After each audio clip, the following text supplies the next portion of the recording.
நாம நம்பி நம்பி வரல, அவர் நம்மளை நம்ப வச்சுட்டே இருக்கிறார்.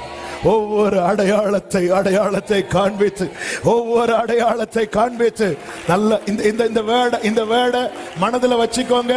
வாக்குத்தத்தம் உடையவன் கண்களுக்கு முன்பாய் நடப்பது எல்லாமே அடையாளம்.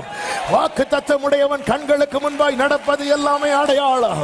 வாக்குத்தத்தம் உடையவன் கண்களுக்கு முன்பாய் நடப்பது எல்லாமே. ஹல்லேலூயா.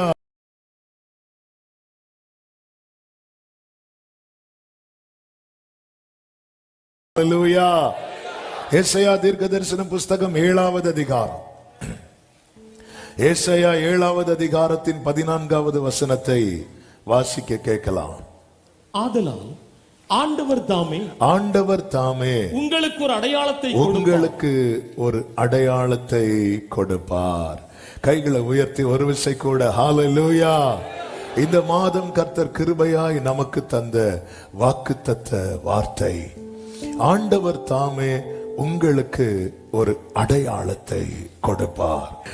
உங்கள் கண்கள் பெரிய சோதனைகளை கண்டதுண்டானால், உங்கள் கண்கள் பெரிய அடையாளங்களையும் அற்புதங்களையும் காண போகிறது. நம்புறவங்க மட்டும் நல்ல கைகளை தட்டி ஆமென். இஸ்ரவேலருக்கு கர்த்தர் காண்பித்த அடையாளங்கள், எதற்காக அந்த அடையாளங்களை காண்பித்தார் என்று ஒரு சில காரியங்களை வேகமாய் சொல்லி ஜெபிக்க விரும்புகிறேன். கர்த்தர் நம்மோடு கூட பேசுவாராக. நமக்கும் அப்படியே செய்கிறார். கர்த்தர் நல்லவர்.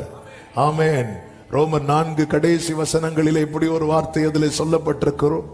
ஆபிரகாமுடைய விசுவாசத்தை குறித்து சொல்லிவிட்டு, இது ஆபிரகாமுக்காக மாத்திரமல்ல, நமக்காகவும் எழுதப்பட்டு இருக்கிறது, நமக்காகவும் எழுதப்பட்டு இருக்கிறது என்று அந்த கடைசி வசனங்களிலே பார்க்கும்போது நாம் அறிந்து கொள்ள முடியும்.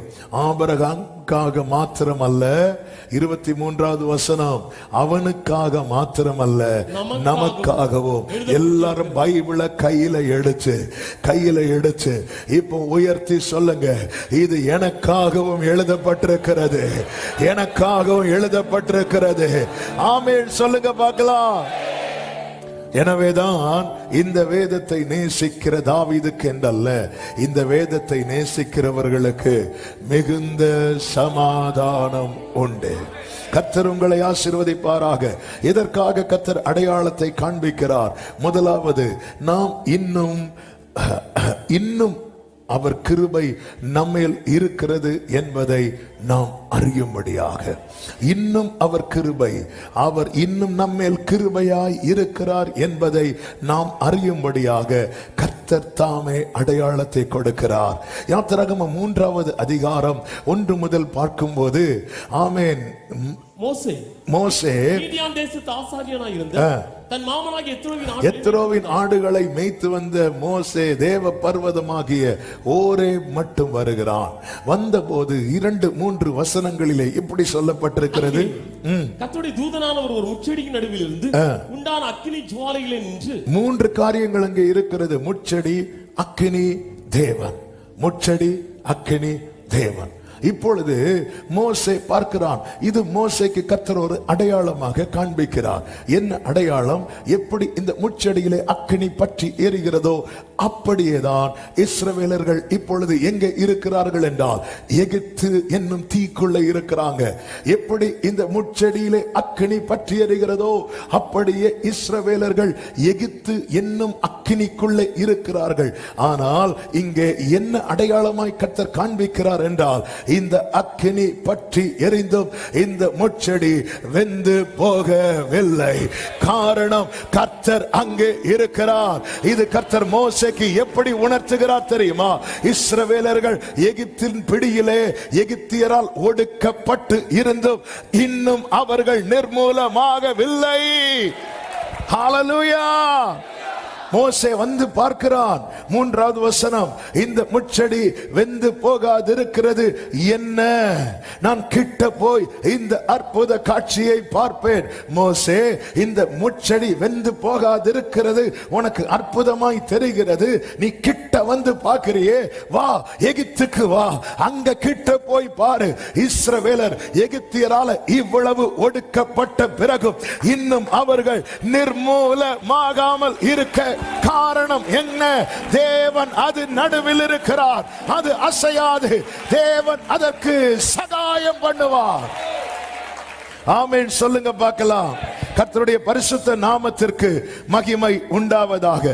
கர்த்தர் ஒரு அடையாளத்தை காண்பிக்கிறார் என்றாலே கர்த்தர் சொன்ன வார்த்தை நிறைவேறும் நாட்கள் சமீபித்து விட்டது என்ற அர்த்தம்.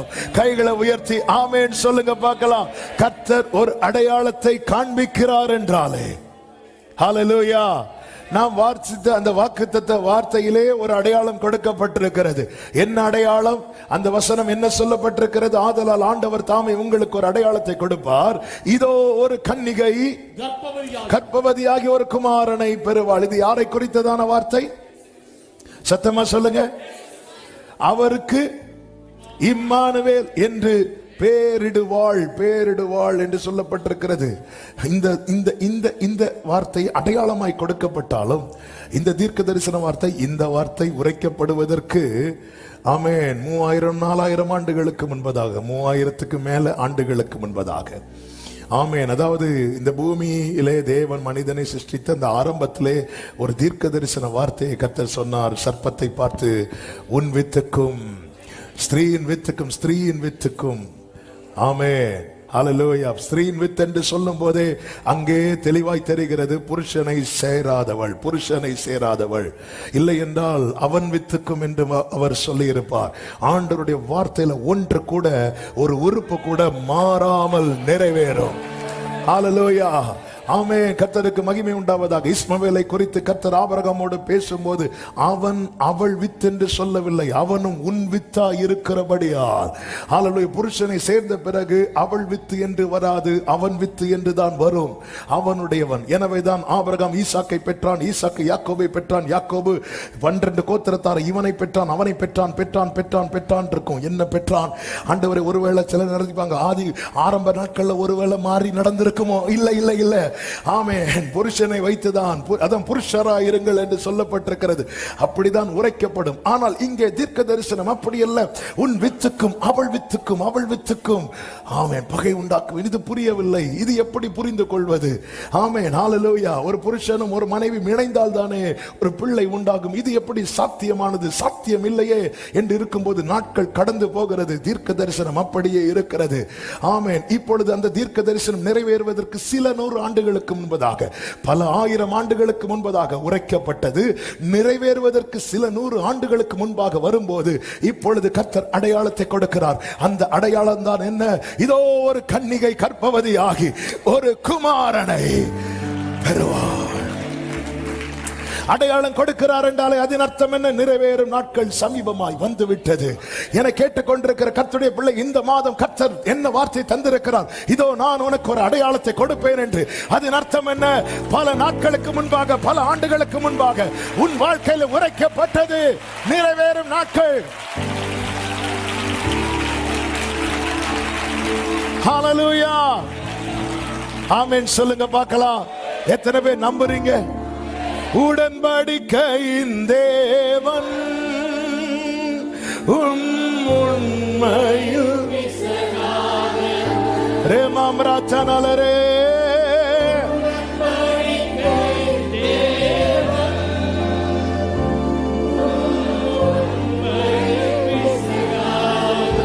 தாவீதுக்கு நான் பொய் சொல்லே என்று சொல்லி சொன்னதை நிறைவேற்றுவீர். என் தாவீதுக்கு நான் பொய் சொல்லே என்று சொல்லி. அப்போஸ்தலர் 7வது அதிகாரம் 17வது வசனத்தில் இப்படி சொல்லப்பட்டிருக்கிறது. அப்போஸ்தலர் 7:17. ஆபிரகாமுக்கு தேவன் ஆணையிட்டு அருளின வாக்குத்தத்தம் நிறைவேறும் காலம் சமீபித்த போது. இதுக்கப்புறம் தான் அடையாளம் எல்லாம் கொடுக்கிறார். நிறைவேறும் காலம். கர்த்தர் ஒரு அடையாளத்தை காண்பிக்கிறார் என்றால் பக்கத்துல வந்துட்டோம். பக்கத்துல பார்த்து சொல்லுங்க, பக்கத்துல வந்துட்டோம். சும்மா சொல்லுங்க, பக்கத்துல. எத்தனை பேர் சந்தோஷமா சொல்றீங்க? நான் ஏதை சொல்ல வைக்கிறேன் தெரியுமா? நீங்க எங்க இருந்து சொல்றீங்க தெரியுமா? அவர் பாதத்துல இருந்து.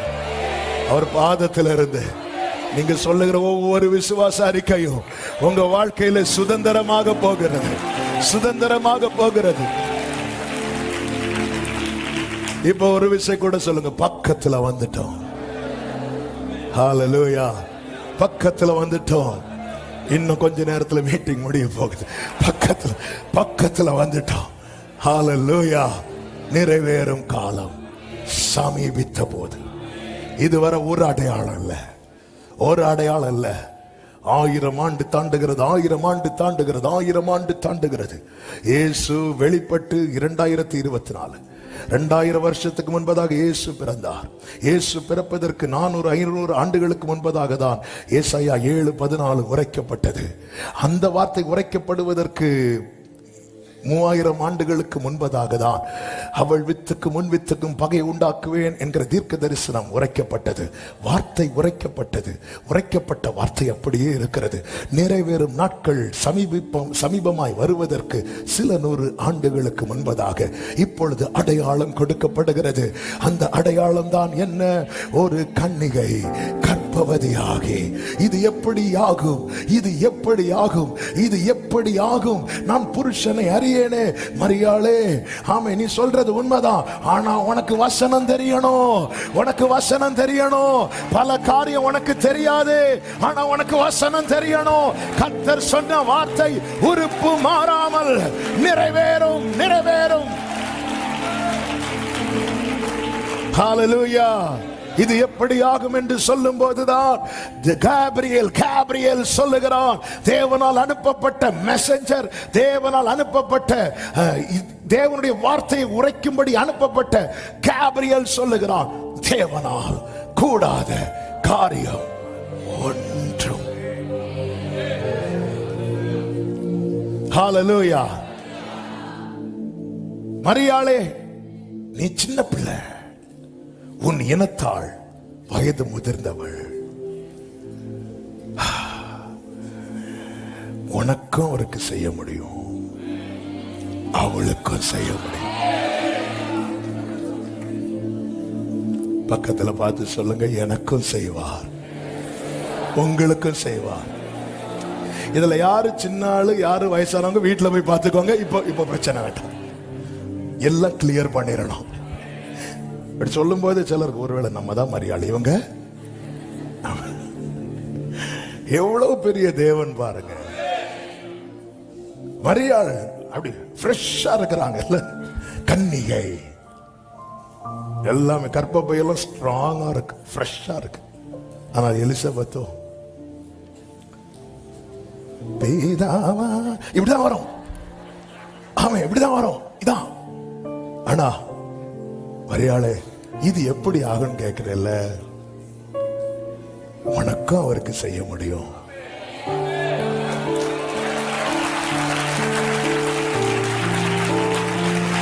என் தேவன் பெரியவர், சர்வ வல்லவர் சொல்றவங்க நல்ல கைகளை சாட்டி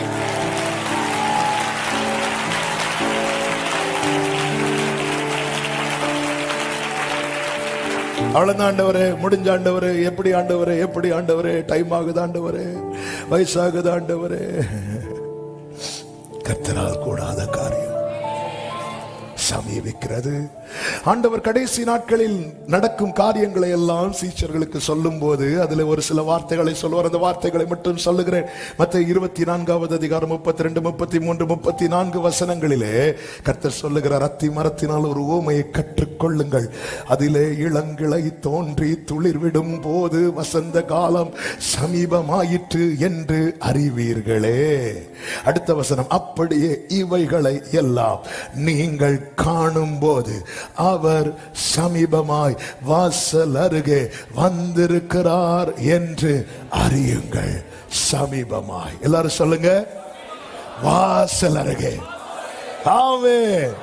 ஹalleluya. இனி அடுத்த வசனத்திலே சொல்லப்பட்டிருக்கிறது, ஆமென், இவைகளெல்லாம் சம்பவிக்கும் முன்னே இந்த சந்ததி ஒளிந்து போகாதென்று நல்ல கைகளை தட்டி ஷாகா மாமா ஷேரா மாமா.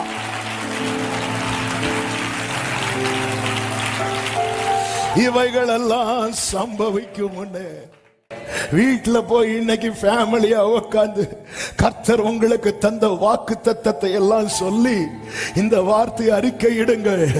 ஆமென். இவைகள் எல்லாம் சம்பவிக்கும் முன்னே இந்த சந்ததி ஒளிந்து போகாது. இவைகள் எல்லாம் என் கண்கள் காணும். நம்புறவங்க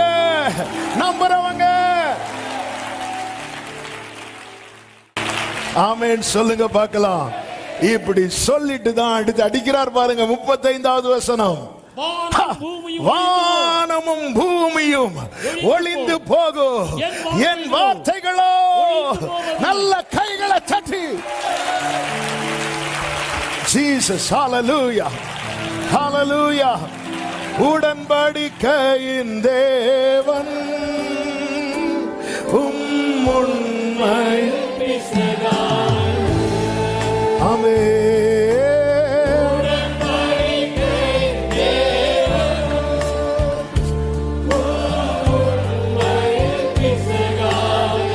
தாவீதுக்கு நான் போய் சொல்ல, தாவீதுக்கு நான்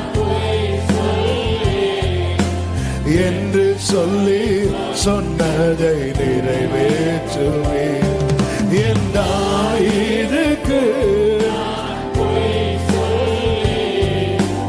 என்று சொல்லி கைகளை உயர்த்தி கண்களை ஏறெடுத்து மறவாம அப்பா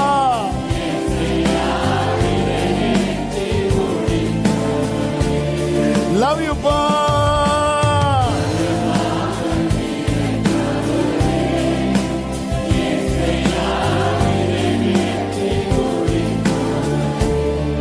ஹalleluya, ஹalleluya, ஹalleluya. எதற்காக அடையாளம் வருதுனாலே பக்கத்துல வந்துட்டு ஆண்டவர் தாமே உங்களுக்கு. ஹalleluya. இன்னைக்கு காலையில இந்த வார்த்தைகளும் உள்ளே வந்தது. இன்னொரு செய்தியும் உள்ளே ஃபார்ம் ஆக ஆரம்பிச்சிட்டு, அப்ப அந்த செய்தியை கொஞ்சம் மெடிடேட் பண்ணலான்னு போனா ஆண்டவர் போகவே விடல. அந்த செய்தி இருக்கட்டும், இன்னைக்கு காலையில இதை நீ பிள்ளைங்கிட்ட சொல்லு. ஹalleluya, அதுல பக்கத்துல. அதனாலதான் கொஞ்சம் டிலே ஆனதுனால இப்போ அடையாளம் கூட கேட்க மனசுல ஆகாசை போல நான் கேட்க மாட்டேன். ஆண்டவர் தாமே இவைகள் சம்பவிக்கும் முன்னே இந்த சந்ததி ஒளிந்து போகாதென்று மெய்யாகவே உங்களுக்கு சொல்லுகிறேன்.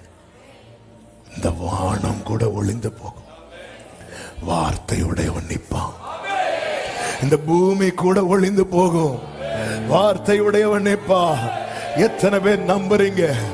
என் கண்களால் அதை காணும்படி செய்வார்னு சொல்றவங்க.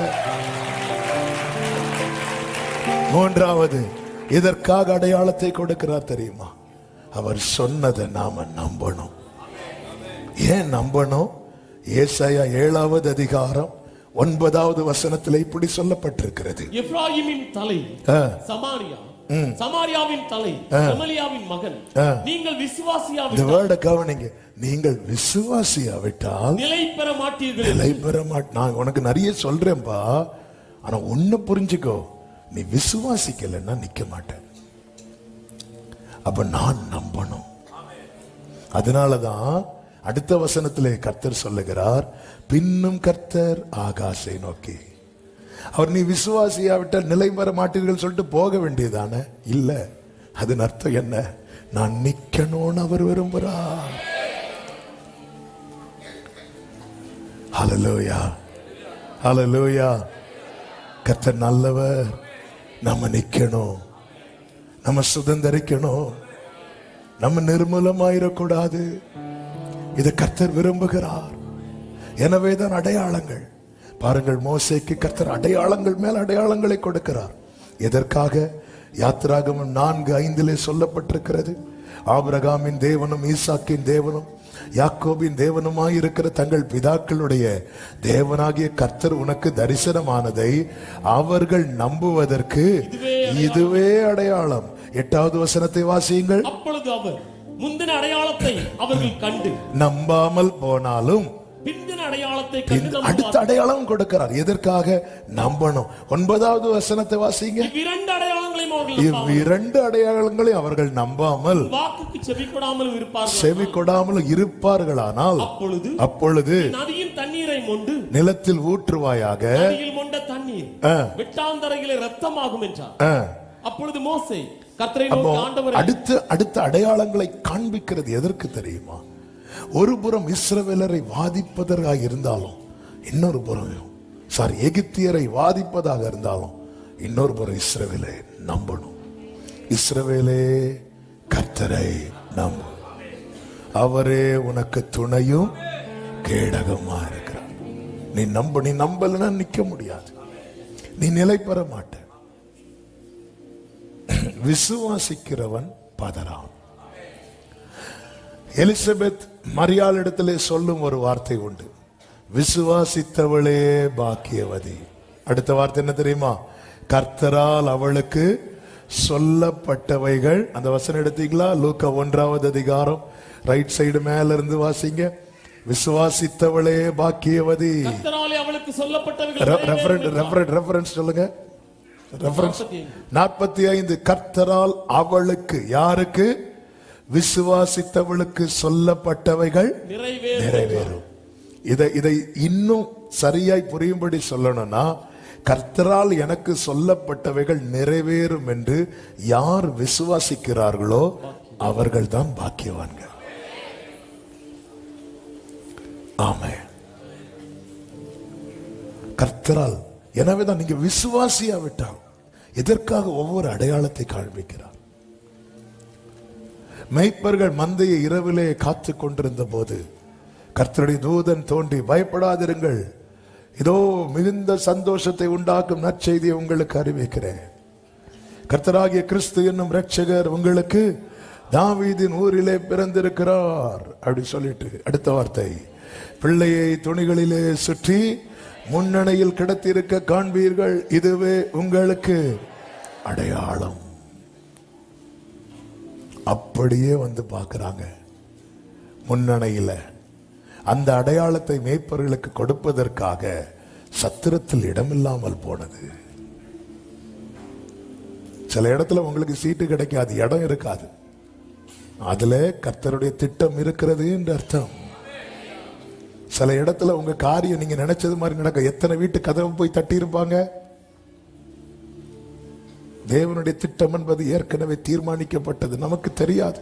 ஏன் முன்னணை, ஏன் கழுதை? மாட்டு முன்னணை, ஏன் கழுதை? அதான் பைபிள். நல்ல கவனிங்க. ஏசாயாவை கொண்டு துவங்கும் போதே சொல்லுகிறார், மாடு தன் முன்னணையும் கழுதை தன் எஜமானையும் அறியும், ஆனால் என் ஜனமோ அறிவில்லாம இருக்கிறாங்க. கர்த்தர் அடையாளமா காட்டி கொடுக்கிறார். பிறந்தது யாரு தெரியுமா? இங்க இருக்கிற ஒருத்தருக்காவது தெரியுதா? இல்ல. ஆனா அவருக்கு எங்க இடம் இருக்கு பாரு, முன்னணையில இடம் இருக்கு. அவர் எதுல பயணிக்கிறார் பார், கழுதையில பயணிக்கிறார். மாடு தன் முன்னணை அறியும். இதுல ஒரு நாள் அவர் வந்து இருக்க போகிறார். என் எஜமான் வரப்போகிறார். கழுதை தன் எஜமானை அறியும். நான் ஒரு காலம் ஏறிராத கழுதையா இருந்தாலும் என்னை என் எஜமான் பயன்படுத்துவார். ஆனால் என் ஜனமோ அறிவில்லாமலும் உணர்வில்லாமலும் இருக்கிறார்கள். எத்தனை முறை அவர் வந்திருப்பார். இது செய்தி இல்லை, ஆனா இதை சொன்னதுனால டச் பண்றேன். இதெல்லாம் அடையாளம். அதுக்கு தெரியுது, உனக்கு தெரியல. அதுக்கு தெரியுது. ஒருவரும் ஒரு காலம் ஏறிராத கழுதை ஃபர்ஸ்ட் டைம் ஒருத்தரை மேல ஏத்துது. எவ்வளவு பிரச்சனை பண்ணும். பழக்கப்பட்டாதான் அதுக்கு மேல ஏறி பயணிக்க முடியும். ஒரு குதிரையை எவ்வளவு ட்ரெயின் பண்ணுவாங்க தெரியுமா? ஒரு கழுதை எவ்வளவு ட்ரெயின் பண்ணுவாங்க தெரியுமா? ஒரு ஒட்டகத்தை எவ்வளவு ட்ரெயின் பண்ணுவாங்க தெரியுமா? நீங்க ஒரு குதிரையை பார்த்ததும் அப்படியே கனவுல பயங்கரமா ஓட்டுறது மாதிரி கிட்ட போங்க, அது வேற ஒண்ணும் செய்யாது. அந்த பின்னாடி இருக்கிற கால் இப்படி ஒரு தூக்கும். நீங்கள் பறந்து செல்வீர்கள். அவன் ஒருவரும் ஒரு காலும் ஏறிராது. அப்படிதான் இருக்கு பைபிள்ல. அவன் இயேசுவை கொண்டு வந்து ஏத்துனா அது எவ்வளவு டிஸ்டர்பன்ஸா இருந்திருக்கும். அது அமைதியா இருக்கு. கழுதை தன் எஜமானை அறியும்.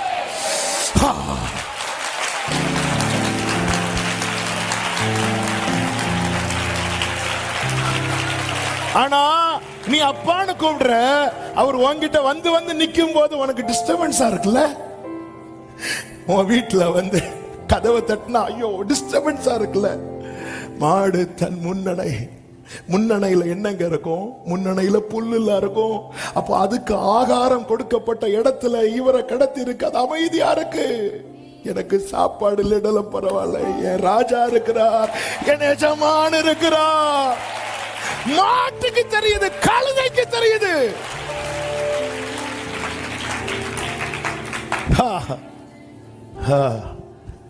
மாடு தன் முன்னணை, கழுதை தன் எஜமானை. இது பேசணும்னு நினைக்கல, ஆவியானவர் பேச வைக்கிறார். இதான் அடையாளம். ஜனம் மட்டும் அறிஞ்சிருந்தா அவர் எங்க பிறந்திருப்பார்? தூதர்கள் சூழ்ந்து ஆராதிக்கிற 10,000 சிறதான என் ஜனத்துக்கு என்ன தெரியாதுப்பா. என் ஜனம் மட்டும் என்ன அறிந்திருந்தா தாவீதின் குமாரன் என்று அவர் பிறப்பிலேயே கொண்டாடி இருப்பார்களே. இல்ல, தெரியாது. என் ஜனம் அறியவில்லை. எதுக்காண்டவர் இந்த அடையாளம்? நீ நம்பணும். நான் ஆண்டவரை நம்பணும். நீ நிக்கணும். നിന്നതല്ല നാം, ദൈവം നമ്മെ നിരുത്തിയതാ. നേടിയതല്ല ദൈവം എല്ലാം തന്നതല്ലേ. നടത്തിയ വിധങ്ങളെ ഓർത്തിടുമ്പോൾ பிரியமான கர்த்தருடைய பிள்ளைகளே, நாம நம்பி வரல, அவர் நம்மளை நம்ப வச்சுட்டே இருக்கிறார். ஒவ்வொரு அடையாளத்தை காண்பித்து, ஒவ்வொரு அடையாளத்தை காண்பித்து நல்ல இந்த வேர்டை மனதில் வச்சுக்கோங்க. வாக்குத்தத்தம் உடையவன் கண்களுக்கு முன்பாய் நடப்பது எல்லாமே அடையாளம். வாக்குத்தத்தம் உடையவன் கண்களுக்கு முன்பாய் நடப்பது எல்லாமே அடையாளம். வாக்குத்தத்தம் உடையவன் கண்களுக்கு முன்பாய் நடப்பது எல்லாமே. Hallelujah, hallelujah, hallelujah, hallelujah. ஜீசஸை விட்டுறாது சபையை, இயேசுவை விட்டு விடாது.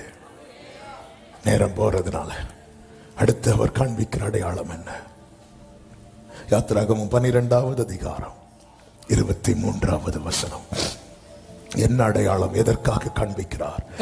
கர்த்தர் எகிப்தியரை அதம் பண்ணுகிறதற்கு கடந்து வருவார். நிலையின் மேற்சட்டத்திலும் வாசலின் நிலைக்கால்கள் இரண்டிலும் ரத்தத்தை காணும் போது அடுத்த அடையாளம் என்ன தெரியுமா? ரத்தம், ரத்தம், ரத்தம். இந்த அடையாளம் உள்ள இருந்து நீயும் பார்க்கணும், வெளியே இருந்து அவரும் பார்ப்பார். அப்போ உள்ள இருக்கிற இஸ்ரவேலருக்கும் வெளியே இருக்கிற கர்த்தருக்கும் நடுவா இப்பொழுது அடையாளமா இருக்கிறது என்ன தெரியுமா?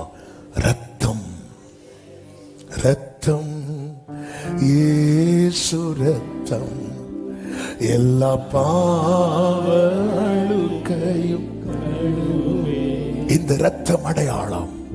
இந்த அடையாளம் எகிப்தில் இருந்த இஸ்ரவேலர் வீட்டுகளிலே போடப்பட்டது. இயேசுவின் ரத்தம் எல்லாருக்காக சிந்தப்பட்டது உண்மைதான். ஆனால் ரத்தம் தெளிக்கப்படுவதற்கென்று ஒரு கூட்டம் தெரிந்தெடுக்கப்பட்டது என்று 1 பேதுரு 1:2 பார்க்கிறோம். இயேசு கிறிஸ்துவின் ரத்தம் தெளிக்கப்படுதலுக்கு தெரிந்து கொள்ளப்பட்ட அப்போ சும்மா கர்த்தர் ரத்தத்தை அப்படி ஊற்றவில்லை, கூப்பிட்டு தெரிந்தெடுத்து அடையாளமாய் போட்டிருக்கிறார். அடையாளமாய் போட்டிருக்கிறார்.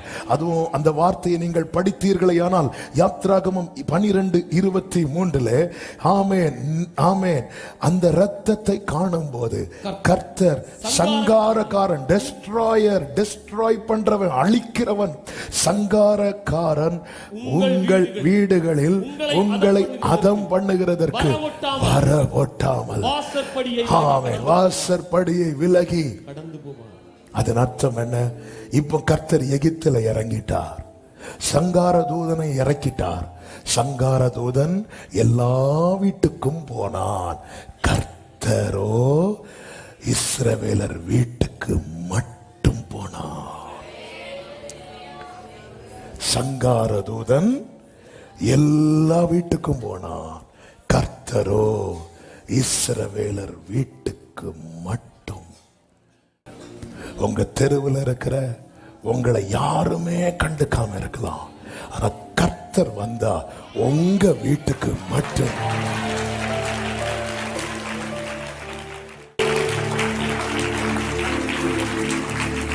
அடையாளம் என்ன? அடையாளம் என்ன?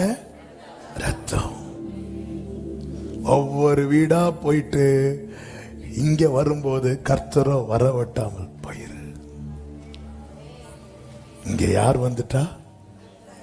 என்னைக்கோ சங்கார தூதன் கையால சங்காரமாயிருக்க வேண்டிய, ஆனா அவரால சிங்காரம் ஆயிட்டோம். ஹல்லேலூயா, ஹல்லேலூயா. ஆமா, சங்கார தூதன் வந்தா சங்காரமாக்குவான், அவர் வந்ததுனால சிங்காரமாக்கிட்டான். இது அடையாளம், இது அடையாளம். சொல்லிவிட்டு சொல்லுகிறார் 24வது வசனம், இந்த காரியத்தை உங்களுக்கும் உங்கள் பிள்ளைகளுக்கும் நித்திய நியமமாக கைக்கொள்ள கடவீர்கள். கர்த்தர் உங்களுக்கு தான் சொன்னபடி கொடுக்க போகிற தேசத்திலே நீங்கள் போய் சேரும் போது இந்த ஆராதனையை கைக்கொள்ள கடவீர்கள்.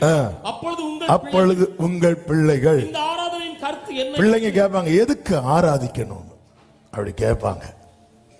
அப்படி கேட்டால் இது கர்த்தருடைய பஸ்காவாகிய பலி, கர்த்தருடைய பஸ்காவாகிய பலி.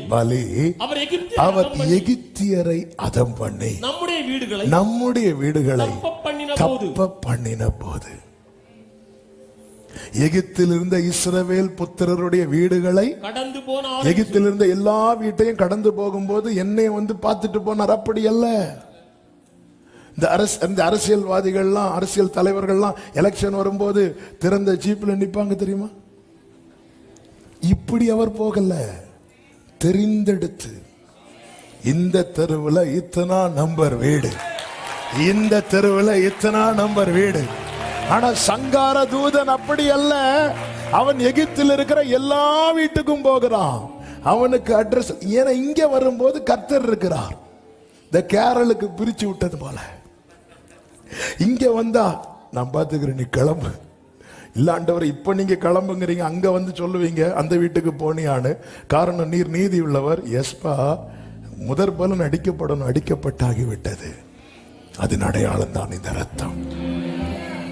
இந்த ஆராதனையின் கருத்து என்ன? இந்த ஆராதனையின் கருத்து, இன்றைக்கு நாம் வந்து ஆராதிப்பதனுடைய அர்த்தம் என்ன? பலியானார், தப்புவிக்கப்பட்டோம். பலியானார், தப்புவிக்கப்பட்டோம். ஹல்லேலூயா, ஹல்லேலூயா. இது பேச ஆரம்பித்தா பேசிட்டே இருக்கலாம். இது ஒரு அடையாளம். இன்னும் சொல்றேன், நீங்க உயிரோடு இருக்கிறதே அடையாளம்னு ஆவியானவர் பேசினாரே. நம்ம ஆராதிக்கிறோம்ல, இதுவும் அடையாளம். ஆமென் சொல்லுங்க பார்க்கலாம். ஹல்லேலூயா, ஹல்லேலூயா. உபாகமம் 4:34 கர்த்தர் ஒரு வார்த்தையை சொல்லுவார் மோசேயை கொண்டு. உபாகமம் 4:34, அல்லது உங்கள் தேவனாகிய கர்த்தர் எகிப்திலே உங்கள் கண்களுக்கு முன்பாக உங்களுக்கு செய்தபடி எல்லாம் தேவன் அந்நிய ஜாதிகளின் நடுவில் இருந்து ஒரு ஜனத்தை சோதனைகளினாலும் அடையாளங்களினாலும் அற்புதங்களினாலும் யுத்தத்தினாலும் வல்லமையுள்ள கரத்தினாலும் ஓங்கிய புயத்தினாலும் மகா பயங்கரமான செயல்களினாலும் தமக்கென்று தெரிந்து கொள்ள வகை பண்ணினது உண்டோ என்று நீ விசாரித்துப்பா. சிம்பிளா ஒரே லைன்ல சொல்ற, நீ போய் கேளு. உனக்கு செஞ்சது போல யாருக்காவது செஞ்சிருக்கிறாங்களா? நீ இப்ப கேளு. உன்னை காப்பாத்தினது போல, உன்னை தப்பு வைத்தது போல, உன்னை மீட்டது போல கர்த்தர் எல்லாம் உங்களை ரட்சித்து மீட்டு காப்பாற்றி தப்பு வைத்து கொண்டு வந்திருக்கிறார். ஆனா நான் என்ன கேட்டா சொல்ல, என்ன காப்பாத்துறது போல யாரையும் காப்பாத்திருக்க மாட்டார். இப்படிதான் ஒவ்வொருத்தருடைய சாட்சி. நீ போய் விசாரித்து பாருங்கிறார். நீ போய் கேளு. இப்படி ஒரு சிச்சுவேஷன் உனக்கு இருந்துச்சு, அதுல இருந்து எப்படி நீ எஸ்கேப் ஆனது, எப்படி தாங்குன? நீ தாங்கினது போல வேற யாரையாவது தாங்கினாங்களான்னு போய் கேளு. இல்ல, நீ ஃபேஸ் பண்ணது எப்படி? நீ போய் விசாரித்து பாரு. இதே சிச்சுவேஷன்ல இருக்கிற யார்கிட்டயா போய் விசாரிச்சு பாரு. எத்தனை பேர் ஃபேஸ் பண்ண முடியாம தங்களை முடித்து கொண்டார்கள். நீ போய் விசாரித்து பாரு, போய் கேளு. இக்கரைக்கு அக்கறை பச்சை போல தெரிகிறது அல்லவா? அவங்கள்ட்ட போய் பாரு, கேளு. அவங்க ஒரு பிரச்சனை ஹேண்டில் பண்ண முடியாம ஸ்ட்ரகிள் பண்ணிட்டு இருப்பாங்க. நீ படுக்கிறதே முள்ளுல. நீ போய் விசாரித்து பார். உனக்கு செஞ்சது போல நான் யாருக்காவது செஞ்சிருக்கிறேனா? உலக ஆசீர்வாதங்களை வைத்து அவருடைய கிருபையை அளவிடாதிருங்கள். கர்த்தர் உங்களுக்கு செய்ததை பாருங்கள். நீதியும் ஞானமும் ருசித்தவர்கள் மட்டும் கைகளை உயர்த்தி கண்களை எடுத்து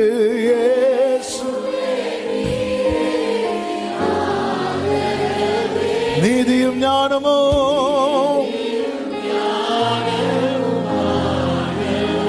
இயேசுவே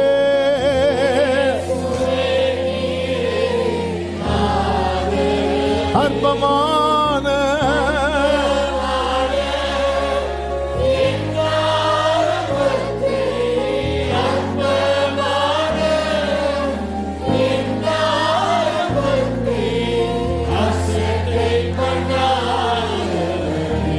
அன்பால் எல்லாம் தந்திரே, தயவால் பெற்றே, தயவால் பெற்றே தகப்பனே.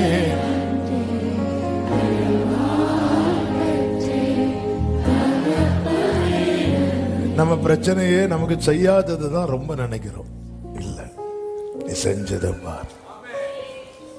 ஒரு சந்ததி ஆண்டவரை சேவிக்கும், அது தலைமுறை தலைமுறையாய் ஆண்டவருடைய சந்ததி. அந்த சந்ததி என்ன சொல்ல தெரியுமா? அவருடைய நீதியை சொல்லிட்டே இருப்பான். அவர் செய்ததை சொல்லிட்டே இருப்பான். அவர் செய்ததை நீ போய் விசாரித்து பார். நீங்க ஒரு பெரிய பிரச்சனையை சந்திச்சீங்கல்ல, அதே பிரச்சனையை சந்திச்ச 4 ஃபேமிலியை போய் பாருங்க. உனக்கு செஞ்சது போல அவர்களுக்கு செய்தது உண்டா என்று கேளு. அப்போ தெரியும் உனக்கு என் வேல்யூ அப்படிங்கிறார். ஆமே. நம்ம ஏதோ 1-2 காரியத்தை முன்னாடி வச்சுட்டு இஸ்ரவேல் ஜனங்கள் வனாந்திரத்தில் அழுறது போல எவ்வளவாய் உன் கண் கண்ட பெரிய சோதனைகள். ஆமே. மோசே, இந்த முச்செடி வெந்து போகாதது நீ அதிசயமா பாக்குற. இஸ்ரவேல் ஜனங்கள் இன்னும் நிர்மூலமாகல, போய் பாரு. நம்ம ஒவ்வொருத்தரையும் ஒவ்வொருவருடைய சாட்சியை பார்த்து பிரமிக்கிறோம். நம்ம கர்த்தர் சாட்சியாக வைத்திருப்பதை மறக்கிறோம். எப்படி? ஆமென். ஹல்லேலூயா. அவரே ஆராதனைக்குரியவர். 5ஆவதாக இதற்காக அடையாளம் காண்பிக்கிறார் என்று சொல்லி ஜெபிக்கிறேன். வாக்குத்தத்தம் பண்ணினதை நாம் அடையும்படிக்கு, அதை நோக்கி பயணிக்கும்படிக்கு. உபாகமம் 6வது அதிகாரம் 22, 23 வசனங்கள். கர்த்தர் எங்கள் கண்களுக்கு முன்பாக எகிப்தின் மேலும் பார்வோன் மேலும் அவன் குடும்பம் அனைத்தின் மேலும் கொடிதான பெரிய அடையாளங்களையும் அற்புதங்களையும் விளங்க பண்ணி தாம் நம்முடைய பிதாக்களுக்கு ஆணையிட்டு கொடுத்த தேசத்துக்கு எங்களை அழைத்து கொண்டு போய் அதை நமக்கு கொடுக்கும்படிக்கு எங்களை அவ்விடத்திலிருந்து எகிப்திலிருந்து இஸ்ரவேலரை புறப்பட பண்ணினது போல பாவத்திலிருந்து நம்மை புறப்பட பண்ணி இருக்கிறார். எதற்கு? வாக்குத்தத்தம் பண்ணப்பட்ட தேசத்திலே நம்மை கொண்டு போய் சேர்த்து அதை நமக்கு கொடுக்கும்படியாக. எனவேதான் இரத்தம் தெளிக்கப்படுதலுக்கு தெரிந்து கொள்ளப்பட்ட பரதேசி. பரதேசினா யாரு? ஸ்ட்ரேஞ்சர், ஃபாரினர், அவன் பயணிக்கிறவன். யாக்கோபு கையிலே கோல் வைத்திருந்தான். அந்த கோலை பொதுவாகவே கோல் எதற்கெல்லாம் அடையாளமாய் காண்பிக்கப்படும்? ஒன்று மேய்ப்பனுடைய அடையாளமாக, இன்னொன்று தன் கோத்திரத்தின் அடையாளமாக. ஆனால் யாக்கோபு பயன்படுத்தின வார்த்தைகளை வைத்து பார்க்கும்போது யாக்கோபு வைத்த கோல் எதன் அடையாளமாக தெரியுமா? நான் பரதேசி, நான் பரதேசியாய் சஞ்சரித்த நாட்கள் என்று பார்வோன் வயது கேட்கும் போது சொல்லுகிறான். எனவேதான் யாக்கோபை சுற்றிலும் பிள்ளைகளும் பேர பிள்ளைகள் இருந்த போதிலும் கடைசியாக தான் நேசித்த யோசேப்பின் மடியில் தன் தலையை சாய்க்காமல் தன் கோலின் மேல் சாய்ந்து கொண்டு தொழுது கொண்டான். நான் பரதேசி, வெறும் கோலும் கையுமாய் வந்தவன். இன்னைக்கு இத்தனை பரிவாரங்கள் இருந்தாலும் நான் பரதேசி. நான் அந்த வாக்குத்தத்தம் பண்ணப்பட்ட தேசத்தை நோக்கி. எனவேதான் எபிரேயர் 11 சொல்லப்பட்டிருக்கிறது, தூரத்திலே அவைகளை கண்டு நம்பி அவைகளை அணைத்துக் கொண்டு விசுவாசத்திலே தங்களை அந்நியரும் பரதேசியும் என்று அறிக்கையிட்டு மரித்தார்கள். பிரியமான கர்த்தருடைய பிள்ளைகளே, அடையாளமாய் காண்பிக்கப்பட்ட நட்சத்திரத்தை கண்ட சாஸ்திரிகள் புறப்பட்டு வந்தார்கள். பெத்லகேமுக்குள்ளே வந்தபோது அவர்கள் சற்று வழி மாறி அரண்மனைக்குள்ளே போனார்கள். கொஞ்சம் குழம்ப ஆரம்பிச்சிட்டாங்க. அங்கேயும் குழப்பம், எல்லாருக்கும் குழப்பம். நம்ம வழி மாறிட்டோன்னு வைங்களேன், நம்மளால எல்லாருக்கும் குழப்பம். வழி மாறின யோனாவால கப்பல்ல இருந்த எல்லாருக்கும் குழப்பம். ஆமே, நீங்க பெரிய தீர்க்கதரிசியா இருக்கலாம், ஆனா இருக்கிற இடத்துல சுத்தி குழப்பம்னா நம்ம ட்ராக் மாறி இருக்கிறோம்னு அர்த்தம். அரண்மனையே கலங்கிட்டு, ஏரோதுக்கு தூக்கம் போச்சு, எல்லாம் போச்சு. ஏன்னா இவங்க ட்ராக் மாறிட்டாங்க. இவங்க புரியாம திருப்பி வந்து பார்க்கும்போது நட்சத்திரம் அங்கே இருக்கிறது. அந்த நட்சத்திரத்தை கண்டார்கள், சந்தோஷப்பட்டார்கள். இப்ப திரும்பியும் பயணத்தை துவங்குறாங்க. அந்த நட்சத்திரம் எங்க போய் நின்றது தெரியுமா? இயேசு இருந்த இடத்துல. அது போலதான் அநேக அடையாளங்களை கர்த்தர் காண்பித்து உறுதிப்படுத்தி நம்மை ஒவ்வொரு ஸ்டெப்பா எடுத்து வைக்கிறாரே.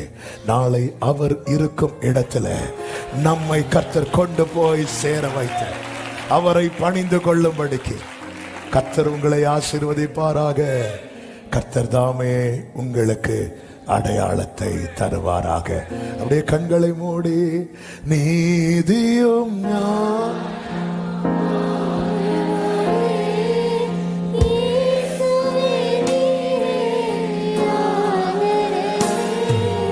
நீதியும் ஞானமும் இயேசுவே நீரே. கைகளை உயர்த்தி அற்பமான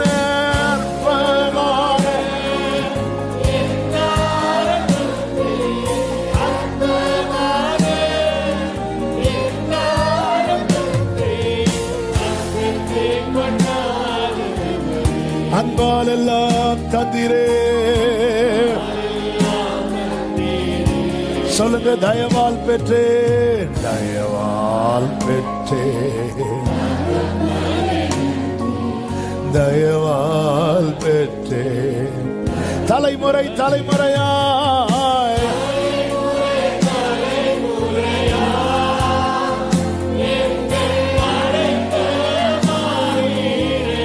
முற்பிதாக்கள் ஆராதித்த சேரமாமலரோ தலைமுறை தலைமுறையா எங்கள் அடைக்கலமானவரே, முற்பிதாக்கள் ஆராதித்த எங்கள் பரிசுத்த தெய்வமே. அப்படியே கைகளை அசைத்து ஹalleluya பாடுவோம். ஹalleluya,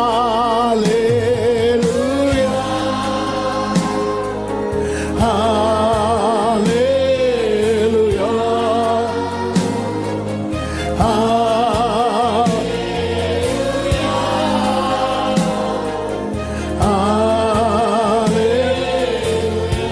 பரிசுத்த பிதாவே, நன்றியோடு துதிக்கிறோம். எங்களையே அடையாளமாய் வைத்திருக்கிறீர்கள். ஸ்தோத்திரம். நாங்கள் நம்பும்படியா,